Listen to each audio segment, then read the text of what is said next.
সঠিক বলবো বিষ্ণু বাস্তুজাগ কর্মে অতীব সুন্দর এক নিদর্শন বাস্তু মণ্ডল, অতীব সুন্দর এক নিদর্শন। সঙ্গে এখানে রয়েছে শান্তির ঘট আমার নতুন বন্ধুদের জন্য। বন্ধুরা, এই যে বাস্তুজাগের প্রত্যেকটা ঘটের গুরুত্ব এবং প্রত্যেকটা ঘট কার কার জন্য পূজা হয় এই আমরা তুলে ধরবো, বলছেন আমাদের এক বিশিষ্ট ব্যক্তি। প্রথম ঘরটি গণেশ ঘট। এটা প্রথম ঘরটি গণেশের জন্য ঈশান কোণে পূজা হয়ে থাকে, গণেশের ঘট। অগ্নিকোণের ঘরটি ইন্দ্রাদি 10 দিকপালের। এই যে অগ্নিকোণের ঘরটি রয়েছে ইন্দ্রাদি 10 দিকপালের পূজা পাঠ হয়ে থাকে।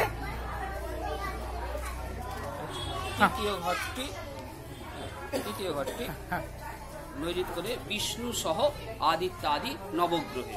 এই যে নৈঋত কোণের ঘরটি রয়েছে, এই নৈঋত কোণের ঘরটিতে বিষ্ণু সহ আদিত্যাদি নবগ্রহের পূজা পাঠ এখানে হয়ে থাকে। আর এখানে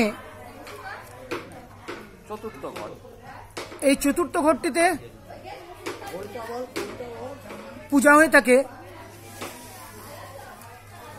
চতুর্থ ঘরটি পুরভূত ও ক্ষেত্রপালের পূজা করে সিকিন আদি দেবতাগণের পূজা হবে।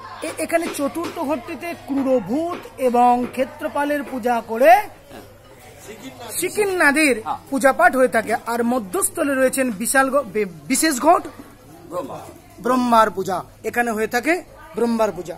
এই ব্রহ্মাঘট স্থাপন এক গুরুত্বপূর্ণ বিষয়। ব্রহ্মাঘটের উপর একটি প্রথম দেওয়া থাকে, এই যে চালের আমরা দিয়ে থাকি পাত্র, তার উপর হয়ে থাকে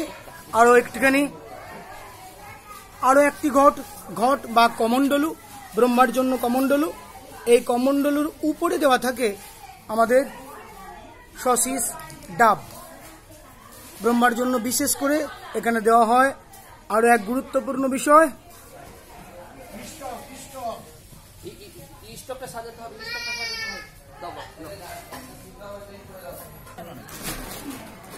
এখানে দেওয়া রয়েছে স্টক। বাস্তুজাগের এক বিশেষ জিনিস স্টক ব্যতীত বাস্তুজাগ কর্ম নিষ্ফল। স্টক এখানে নির্মাণ রয়েছে, যেটা সর্ব অন্তে পূজা পাঠের শেষে অগ্নিকোণে যেটা স্থাপন করা হয়ে থাকে।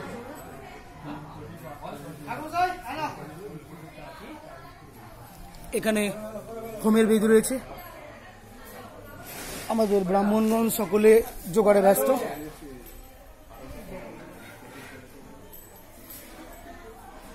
এই বাস্তুজাগের মূল বেদি।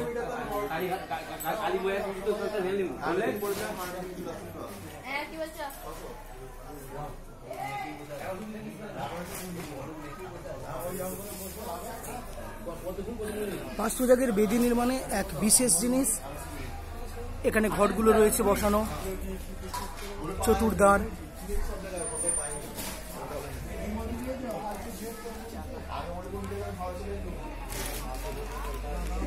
এখানে ভোজ্য নির্মাণ চলছে।